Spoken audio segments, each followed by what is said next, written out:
નમસ્કાર દર્શક મિત્રો, હું આપનો મિત્ર doctor Suresh Joshipura, skin specialist, Rajkot.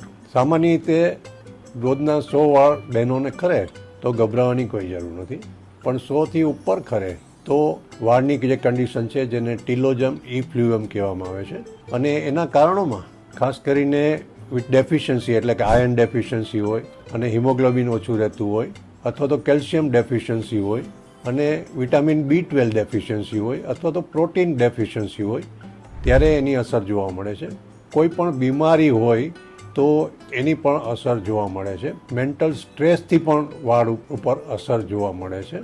એ ઉપરાંત થાઇરોઇડની અસર પણ વાળ ઉપર થાય છે. હાઇપોથાઇરોઇડિઝમ હોય તો પણ વાળ ઉપર અસર જોવા મળે છે. એટલે વાળની તકલીફ હોય ત્યારે MD ડર્મેટોલોજીસ્ટનો સંપર્ક કરો. એ તમારી લાઈફસ્ટાઈલ ચેન્જ કરવા માટે તમને કહેશે અને કારણ દૂર કરવા પ્રયત્ન કરશે, અને સપ્લિમેન્ટ્સ, આહાર વગેરે માટે તમને જણાવશે. પણ ધીરજ રાખજો. સામાન્ય રીતે હેર સાયકલ જ્યારે નોર્મલ થશે ત્યાર પછી જ વાળ ખરતા અટકશે અને નવા આવવાની શરૂઆત થશે. એટલે ધીરજ રાખવા વિનંતી. આભાર, ધન્યવાદ.